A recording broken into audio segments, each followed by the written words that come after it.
So we've done our first pass here, and that's good work, but we're going to have to work harder to keep our grade consistent. When people first start out in colour grading, a common problem is creep. This is when a look gradually changes over the course of the project, and you'd be surprised how different something can look by the end if we're not keeping a close eye on the continuity of our grade. To help us deal with this, Resolve has a few different tools which can be quite helpful. Now, the stills gallery is fine and all, but there are other things we can use to keep a close eye on our work. We're going to take a look at these in this lecture. We're going to take a look at the split screen function first, as this is the tool we can use without interrupting the flow of our grade.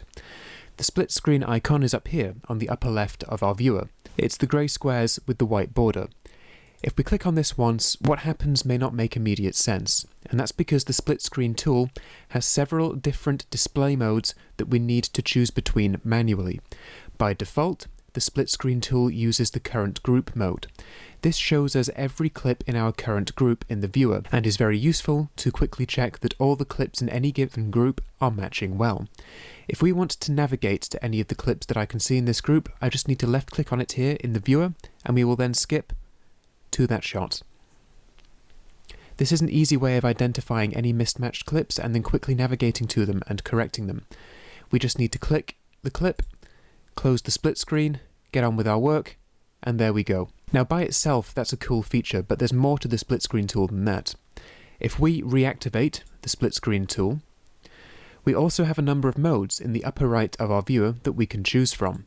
We're going to go over a few relevant ones in this lecture. By default, we have group, and this shows us the clips in our currently active group, but we can also choose neighbour clips. This one is particularly useful. It shows us two clips before on the upper row, and our current clip in the lower left, and the clip afterwards in the lower right. This is particularly useful for keeping an eye on the immediate flow of the grade. It can help to take a step back and then check the neighbour clips when working to be sure that things do match together and that the flow of our grade is consistent. Now after that, we have the selected clips option. This lets us select a number of clips and then compare them to each other in the viewer, and to do this I need to control and click on a few different poster frames or thumbnails down here. And then I can see everything that I've selected, and I can left click to jump to whatever clip I want to by clicking on the thumbnail up here in the viewer. This can be useful if we have a troublesome part of a scene where the lighting changed between takes or different angles demanded different lighting setups. And now the last option we're going to take a look at is selected still grades. What this does is it allows us to select one or more stills from our stills gallery, and then we see the effect they would have if they were applied to our image along with the original image in the upper left. So I don't need to rely on trial and error when copying and pasting looks across. And this is obviously very useful for evaluating the suitability of different stills we've created when looking at different shots in the edit. Of all of these modes, I would say that the two I use the most often are group and neighbour clips. It's extremely useful to have an entire group at your fingertips, because I can then just go ahead, click on one, close it, do a bit of work here, just do something obvious for the sake of it now, then go back and I can see the difference I've made relative to the rest of the group. And also being able to see clusters of 4 shots next to each other is also very useful starting in the second pass of the grade when we're doing a lot more kind of fine matching work. We can easily see now if we have some big problems looking between these 4 shots. Now, whilst we're in second pass, the split screen is very useful, but once we get to the end of any pass, and since we're at the end of the first pass right now, we'll go over this, the light box can be a great way to evaluate our work. I'm just going to close my split screen, and then we'll move on. The light box icon is right in the top right of our screen up here in the colour panel, and when we click on this, what we actually see is the poster frame of every single shot in our timeline with whatever grades we have applied. This is by itself a great tool for evaluation, but we do always have to watch everything through twice before we deliver.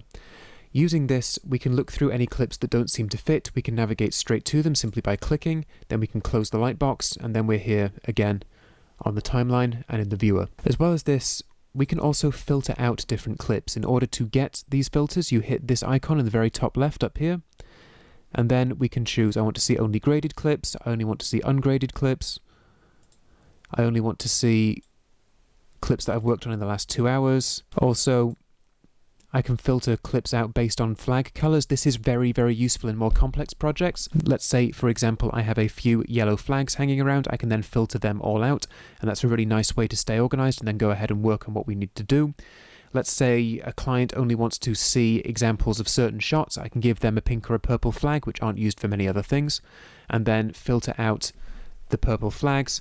Any filters I use in the lightbox will also remain valid in the delivery panel, so I can use this just to render out a certain number of shots if I've organized them correctly. And then I just click back on all clips to go back to the way it was. What we can also do in the upper left up here is choose color controls, and then we can do some basic grading with the lightbox still active, although I always recommend that you go back to the standard grading interface to do that, as it doesn't really give you very high resolution poster frames to work on. You can see how pixelated they are over here already. So this has been a good overview of the split screen and lightbox, which are two very useful tools that help us keep our grade under control and avoid creep as we're working. We're going to continue with the second pass of this project in the next video.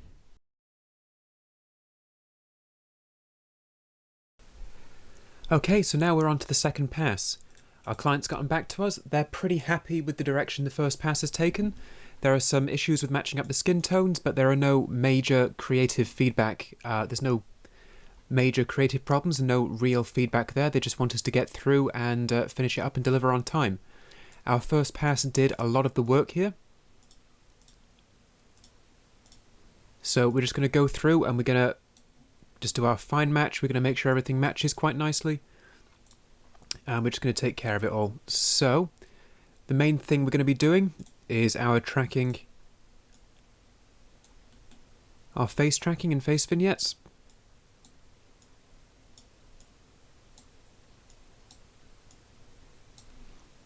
We're going to make a second stills bin.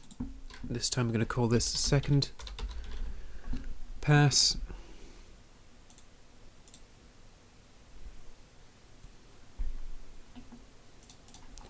And we're going to go in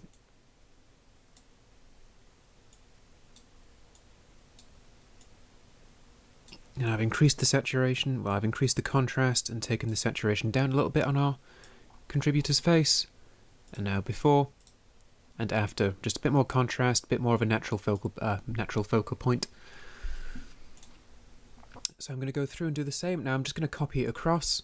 It's going to copy only the clip grade across when we middle click on the timeline like that, or on this little thumbnail list like that. And it's going to take the old tracking with it. Or in this case it's not, it'll take the tracking with it if you do that from a still. So we just need to put it in the right place and track it through on this shot. And there we go, we're pretty happy with that. So now we're going to do the same here. We're going to make our face vignette. Remember, click this icon to activate shapes. Then we want a circular window.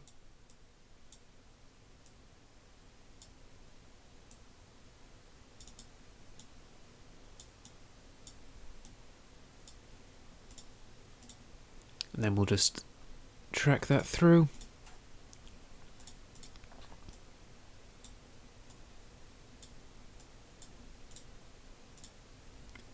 Maybe take a bit of the saturation out. What we'll do now is we'll just take a still of that in second pass, and now we want to make a comparison and make sure that things are actually matching up.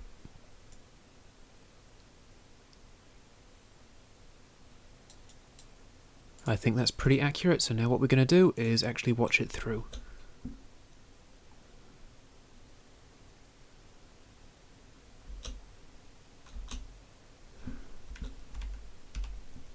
Okay, maybe the highlights are a little bit brighter on the wide.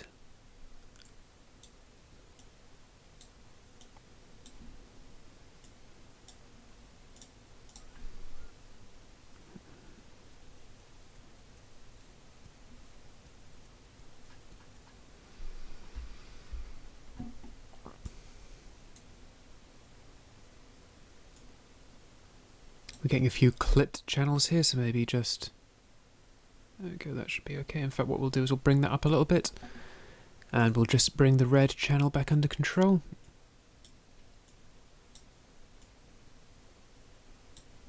There we go.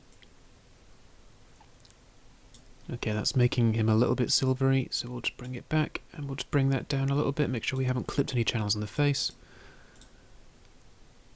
And we go from there to there. Let's see how that edits.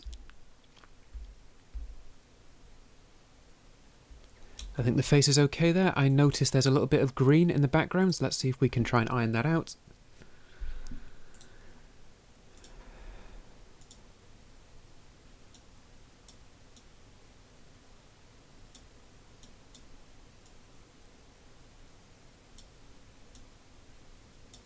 I think that's made an improvement. Let's go back and check it. In fact, let's save, and we'll make a full frame playback. Okay, I think that might just be a little bit bright now that I look at it, so let's just bring the overall brightness of it down.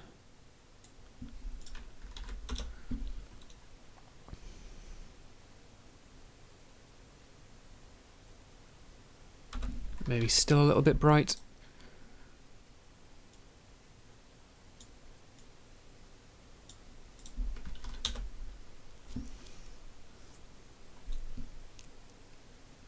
Okay, I think that's a pretty good edit. Looking between these two, I think they match very well indeed. So I'm happy with that. I'm going to put green flags on these 3 shots to show that I'm happy with them. Now we can move on here. Now this is mostly there. This yellow glow on the right hand side of our contributor's face is still a bit of a pain. So what we will do, I'm going to right click in here, add node and a corrector. I'm going to drop that right on the end. And what I'm going to do is I'm going to feed the mask from our skin key, node 3, into this. And then I'm going to go and reverse the key. And now I've got a second node where I'm working inside here. I'm going to tackle this glow like I did before. I'm going to bring up the minimum saturation. And there I've now only got the most saturated parts of the skin tone selected. I'll blur that out. And I'm just going to bring that saturation down a smidge and make it a little bit redder. And now, if you look closely, we had that kind of tungsten tint on the right hand side, and now it's gone completely. That just bugged me when I saw that before. So now we have no trace of that awkward tungsten glow on his face. I am now going to do a face vignette, and I think I'm going to make a bigger vignette on this shot as well. Give me 1 second, I've just got a bit of dust on my screen. So let's do the face vignette first. We'll make a circular window. On this rare occasion, right smack dab in the middle of his hooter is where we want to put the centre of the window. Ah, no, I stand corrected. Just about there.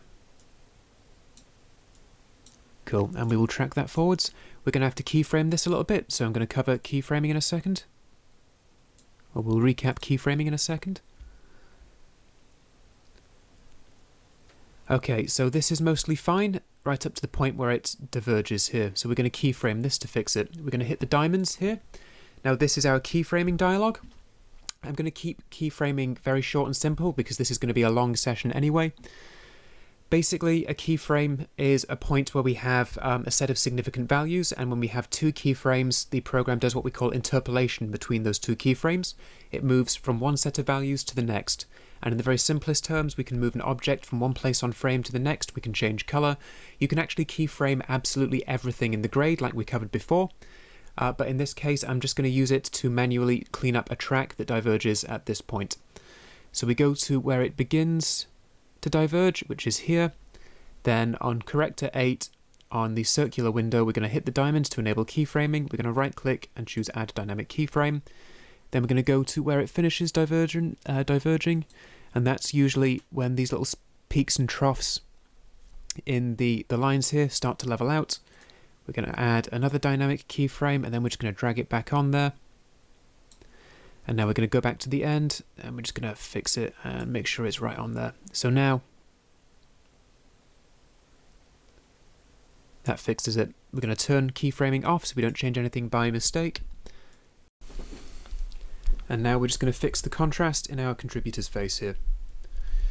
So we'll bring these shadows down. We'll turn the window off. We'll bring these shadows down. And the highlights up a little bit. And then we'll bring the saturation down slightly. Stop them from going bright orange. And we just want maybe a little bit more pink. A little bit more in the highlights. A little bit.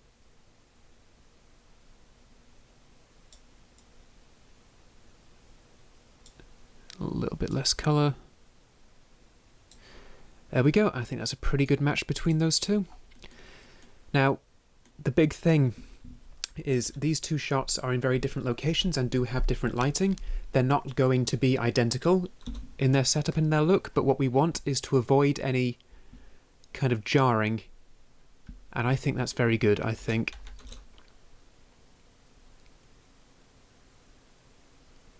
that edit is fine. It doesn't jar at all. There's a little bit of stuff we can fix. We've got some noise.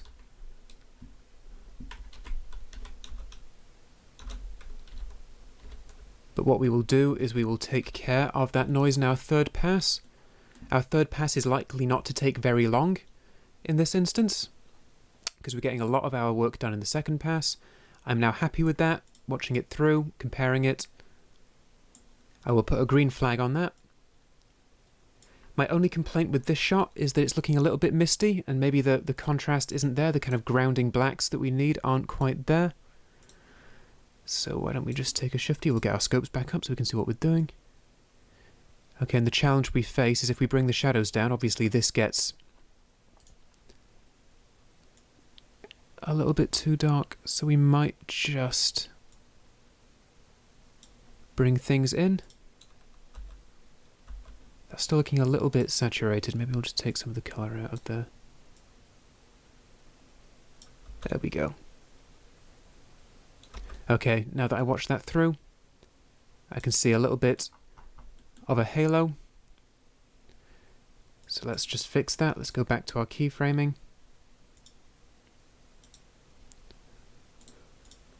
We've made sure we've got keyframing on. Now when we change it, it'll lay a keyframe down automatically, and we just want to go through and make sure that we don't have that kind of halo. Let's just watch that through without. Maybe I saw a little there, can see it again. A little bit around the edge, so what we can do is we'll just bring that in.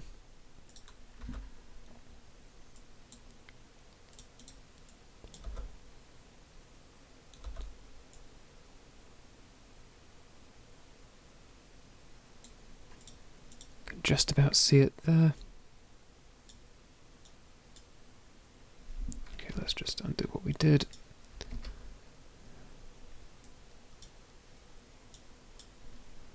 And then we will pull it back in and avoid that halo hitting the outside. And then what we will do is we'll just drag that over here, make it less likely to hit outside. Then right at the end we'll put another one back in there. Okay, and that's fine. Now fix the tracking on that vignette. That vignette was a bit of a challenge. There's quite a strong adjustment within it, so if it deviates slightly we will see a kind of halo effect, but we've since fixed that. Now, when we start here it's a little bit airy and washed out. But then when we come down we do actually get... that looks too dark to me actually. Let's put that back to where it was. So we'll just see how these two edit together. Not ideal, but I think that's okay. It's not super jarring. The yellow in this hair here is a little bit distracting on that edit though, so we'll just go in with a sat versus sat.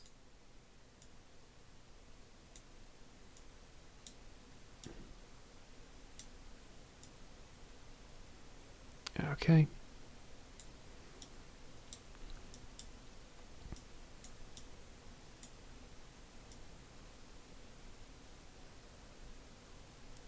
Just pull that down ever so slightly. Okay, some of the shadows on the left-hand side here are getting a little bit harsh. So we'll just bring our mids down. And we've got a bit of noise and a bit of colour in those shadows, so what I'm going to do is also go to the end and then pull that colour out. I'll do some of this really fine detailed stuff in our third pass, which shouldn't take very long. Fine. Now let's make sure, let's take a look. Okay, that's a much better edit. I'm going to put a green flag on these two clips. Now, as we're going through, I'm taking a note of small details that I want to get absolutely perfect, but that the client is unlikely to realise. Throughout, we've got noise. I will cover noise reduction in our final pass, and also we've got some colour noise in our shadows. You can just see little bits, specks of red and blue in our shadows. We're going to go through in our third pass and make an adjustment with LumVSAT and just keep these under control.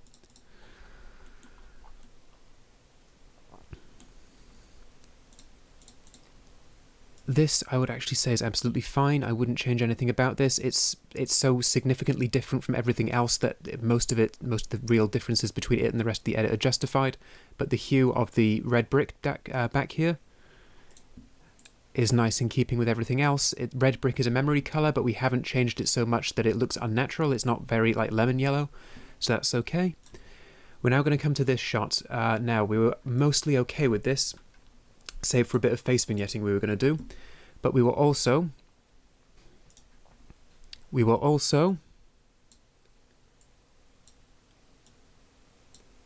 going to fix a few things, or we're mainly going to fix the close-ups and do a bit of keyframing and animation, but for the time being, her hair does get a bit in the way.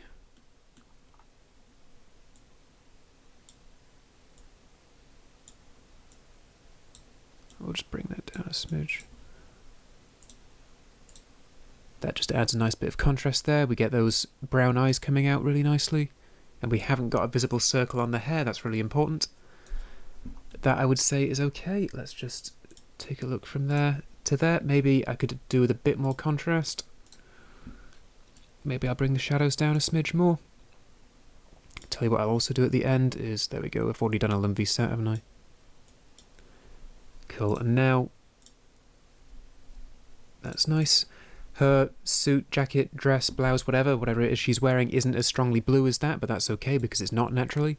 We've kept our nice blue colour scheme. And now here we've got a bit of manual keyframing to do on this node with this mask, like we said before. So we're going to go to the manual keyframing, unfurl corrector 3, go to the start, and then activate keyframing, not for polygon window, but for power curve, because this is our curve window that we've got here. We're going to add a dynamic keyframe, and then we're just going to make sure that as we go through,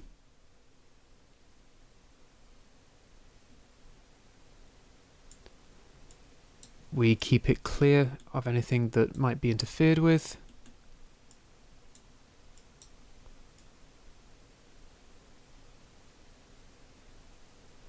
And then we also make sure that it doesn't expose a big yellow halo on the wall behind our contributor here.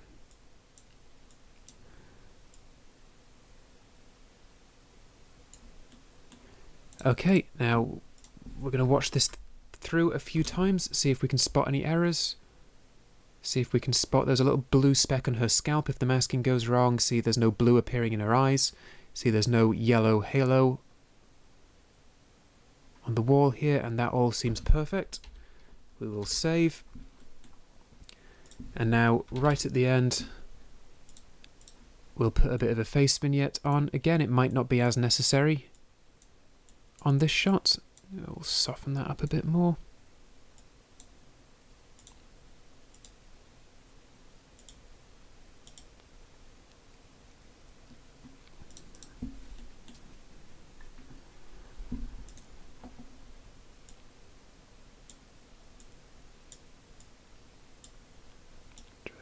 Keep that skin under control. No, that's a little bit weird.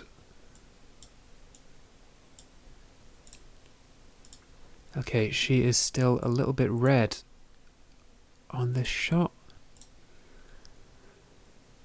So So let us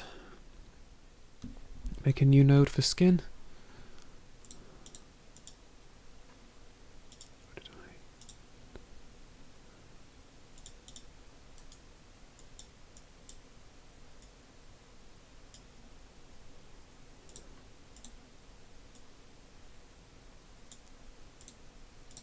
There we go, I think that's more or less an ideal match. We'll just grab a still. I think between those two, the skin tones are more or less ideal match there. Okay, so I'm now happy with that. First off, I'm going to clear all flags, and then I'm going to flag them green. It's possible for a shot to maintain a flag of every colour. So I'm going to clear it all and then add green. And now I know that I'm happy with that shot. I also know I'm happy with this shot, now that I think on it. So we're going to slowly work through the timeline, you know, signing off on shots we're happy with, essentially with the big green flag. And we're just going to go straight through our timeline and do that throughout. Our third pass is going to be very simple. It's mainly going to be just taking care of shadow noise and a bit of a noise reduction pass. Maybe some very, very slight tweaks upon watching the timeline through again. But most of our work is going to have been done in the first and second passes on this project. Third pass is typically polish and very fine match. It's not typically like changing a lot of things very drastically. So here we go. On this one, I'm really happy with this overall. It's going to be a face vignette again. Resolve does have an effect meant to refine faces automatically. My personal opinion is that it has some way to go yet, so I do the face vignette method. I'm going to add just a little bit of contrast there. Down the saturation slightly.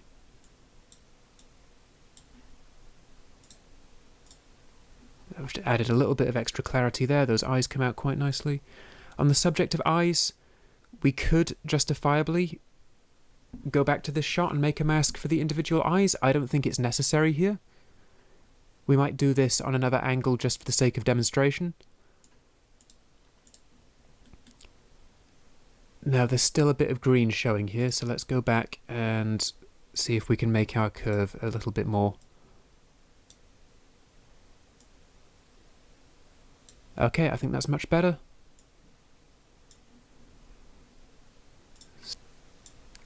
So we're going to want to do our face vignette. Let's just make sure.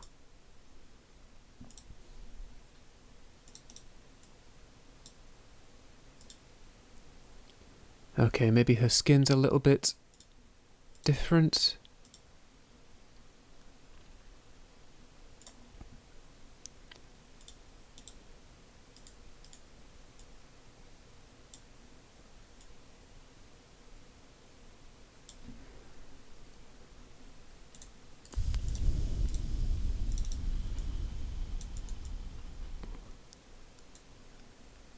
Okay, we'll increase the saturation a little bit here.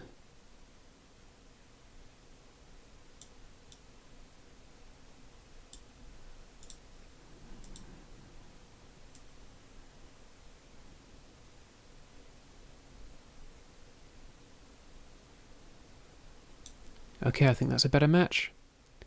Now, looking at the two here, she has a very nice high contrast. Already, I don't think I might really need a face vignette in this close-up, although one thing has just jumped out to me, and that would be in the corner of her eye here, this very strong saturated bit, so I'm just going to make a quick HSL. I'm doing this all in group pre-clip, so it hits the others as well, because I'm not doing any vignetting in this one.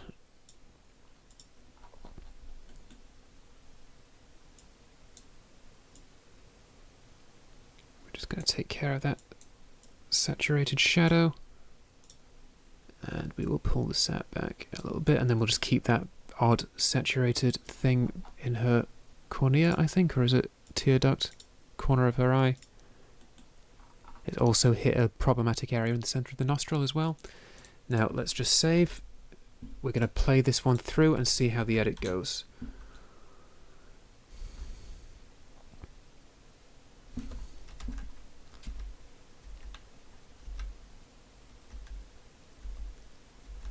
Okay, I think the hair is a little bit redder in this one. So let's just go back to what we did with the skin.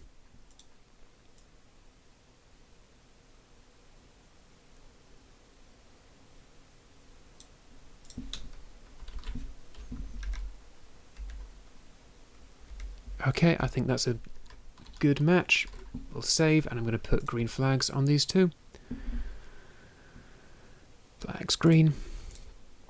And now I'm just going to copy paste that vignette onto this one, and we will track it once again.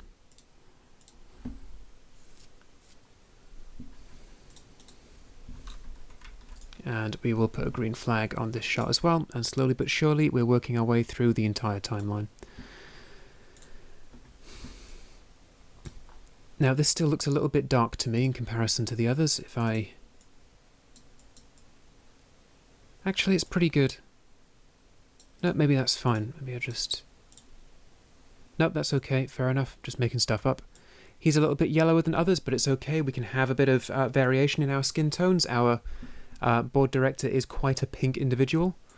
And you get that. You be surprised, like you see people, like by eye, we all look to be of a similar hue. Then on camera, someone just looks really, really pink. Right, I wouldn't fiddle around with that too much. I would just do, you guessed it, a face vignette. We did quite a comprehensive first pass on this one, so we're not going to go through a huge amount of radically different detailing here. And it does help that the client was quite happy. In later projects, we are going to be dealing with clients who want quite significant changes. Cool.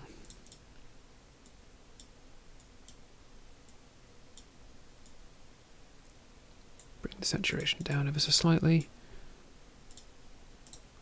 Nice. Good bit of focus there.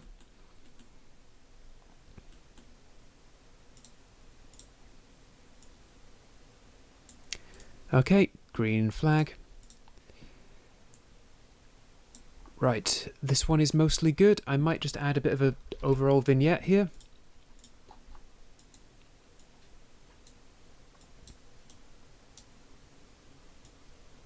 And just focusing things in on our two employees there.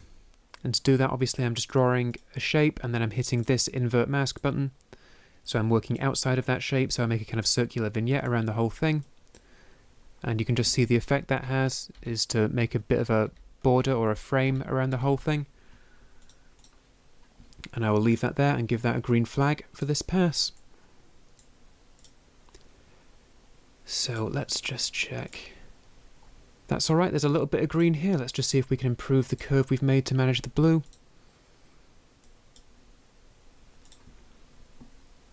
So let's see if I can smooth out the curve and get rid of some of the little green halos left around.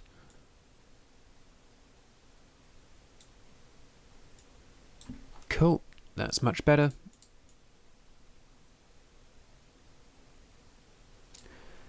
Okay, let's just check what we have. It may be that we don't actually need a vignette here. Nope, we do definitely need a bit of a face vignette, so we're just going to put that on there.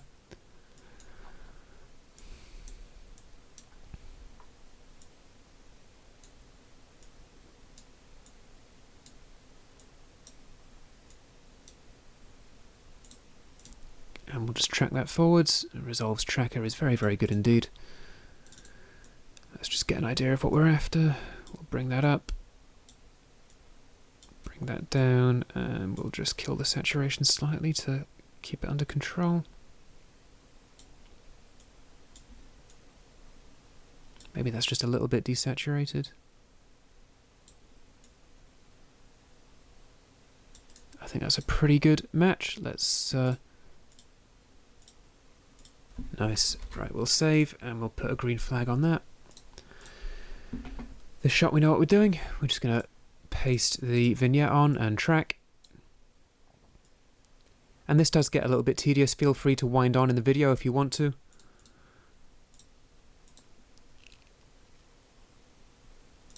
That's fine. And now what we're going to do is sort this mask out as well.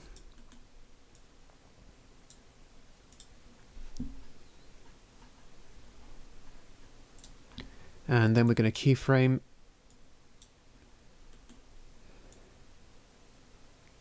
In fact, I don't even think we need to keyframe this one here. Let's just check the mask. Okay, no, we are getting a little bit of interference on the skin, so we're going to be careful, and we're just going to make sure that we keyframe it.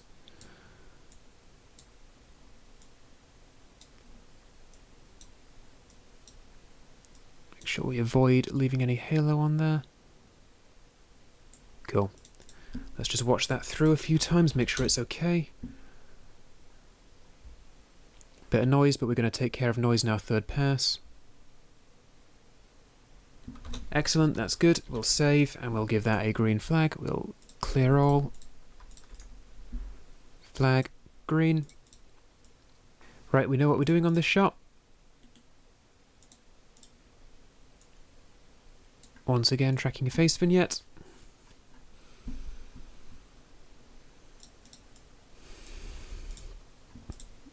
And we'll put a green flag on that one. Right, so this one's going to need a little bit more work.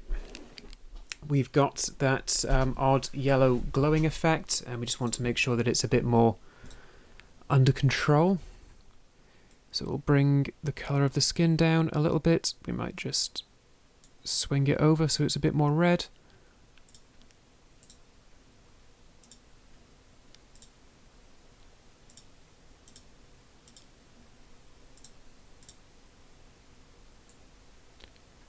And that's better. And let's just check the vector scope, and we have things pointing towards blue as well. That's very good. Okay, I think given how drastically different the two lighting scenarios are, that's a pretty good match. Let's just see how they edit and see if it throws up anything that's really jarring. A little bit bright, isn't it? Just add a last primary, and what we'll do is we'll bring everything down a little bit and then see if that helps. She's still a little bit orange. Maybe we could...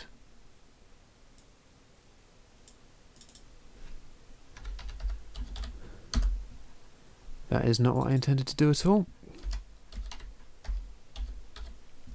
There we go. And maybe just bring that saturation down slightly.